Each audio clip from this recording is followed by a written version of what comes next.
السلام علیکم ورحمۃ اللہ وبرکاتہ۔ حامدن و مصلیًا اما بعد۔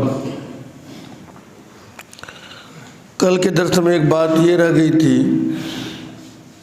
کہ ایسا مقروض جس کے پاس قرض کی ادائیگی کے لیے کچھ نہیں تھا، آپ نے اس کے جنازے کی نماز نہیں پڑھی اور واپس کر دیا۔ اس سے یہ غلط فہمی نہیں پیدا ہونی چاہیے کہ ایسے مقروض کی نماز جنازہ پڑھی ہی نہیں جائے گی۔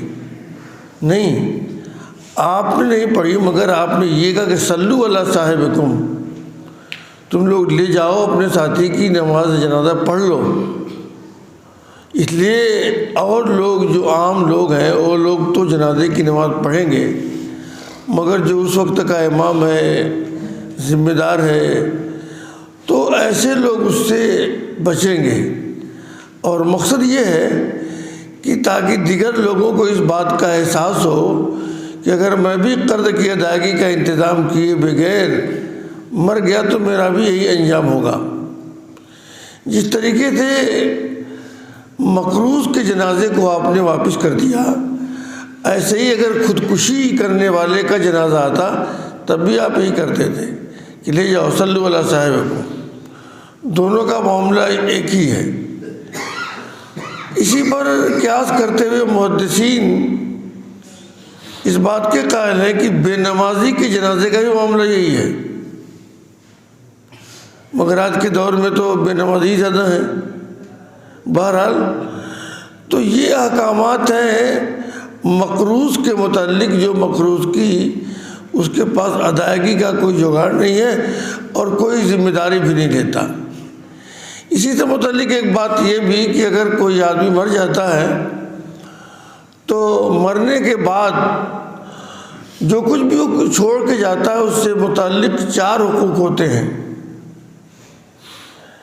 پہلا یہ ہوتا ہے کہ اس کی تجہیز تکفین کی جائے، اس کے کفن دفن کا انتظام کیا جائے اس کے مال سے، اور اس کے بعد دوسرے نمبر پر جو چیز آتی ہے وہ یہ کہ جو قرض خواہ ہیں ان کے قرض خواہ کا پورا قرض ادا کر دیا جائے۔ ان دونوں کام کو انجام دینے کے بعد اگر اس کا پیسہ بچتا ہے، اس کا وراثت میں کچھ یا اس کا ترکہ کچھ بچتا ہے، تو تیسرے نمبر پر یہ بات آتی ہے کہ اگر اس نے کسی کے لیے وصیت کی ہے تو بچے ہوئے 1/3 یا اس سے کم میں اس کی وصیت کا نفاذ کیا جائے۔ اگر مان لیجئے کہ اگر ایک آدمی نے وصیت کیا کہ میرے مال سے 1/3 فلاں کو دے دیا جائے، تو اس کی تجہیز تکفین کا انتظام کرنے، قرض کی ادائیگی کے بعد فرض کر لیں کہ 3 لاکھ روپے بچا، تو زیادہ سے زیادہ 1 لاکھ روپے میں اس کی وصیت کا نفاذ ہو سکتا ہے، اس سے زیادہ کا نہیں ہو سکتا۔ اور اس کے بعد جو ترکہ بچے گا اس ترکے میں جو اس کے ورثہ ہوں گے، جیسے ذوی الفروض کہا جاتا ہے ان لوگوں کو جن کے قرآن کے اندر حصے متعین ہیں، اور اسباط ان لوگ کہتے ہیں شریعت کی اصطلاح میں جن کے حصے متعین تو نہیں ہیں، مگر جب ذوی الفروض اپنے حصے لے لیتے ہیں تو جو کچھ بھی بچتا ہے اس کو سمیٹ لیتے ہیں۔ مثلاً ایک آدمی کے مرنے کے بعد اس کی بیوی یہ ذوی الفروض ہوتی ہے، بیٹیاں ذوی الفروض ہیں مگر بیٹے اسباط میں شامل ہیں، بیٹوں کا کوئی حصہ متعین نہیں۔ اگر ایک آدمی مرا، اس کے مرنے کے بعد اس کی بیوی بھی ہے، بیٹے اور بیٹیاں بھی ہیں، تو بیوی کو تو پہلے 1/8 دے دیں گے، باقی جو بچے گا چونکہ یہاں پر بیٹا ہے تو بیٹا ان کو اسباب بنا دے گا، اور جو کچھ بھی رقم ہوگی اس میں اس طرح دیا جائے گا کہ بیٹی کو جتنا ملے اس کے دگنا بیٹے کو ملے۔ سنگل ڈبل کا مطلب یہ ہوتا ہے۔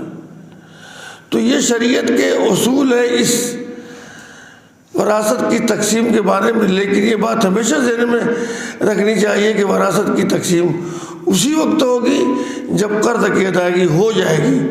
قرض کی ادائیگی کے پہلے بالکل نہیں ہو سکتی، اس لیے جو لوگ بھی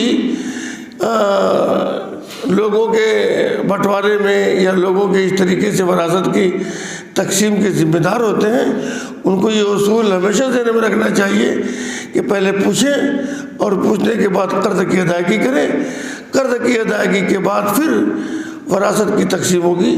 یہ شریعت کا اصول ہے، اور جس کے بارے میں محدثین اس بات کو لکھتے ہیں حقوق اربعۃ مرتبۃ، کہ یہ 4 حقوق ہیں جو ترتیب وار ہیں، اس کو پہلے اور بعد میں آپ نہیں کر سکتے۔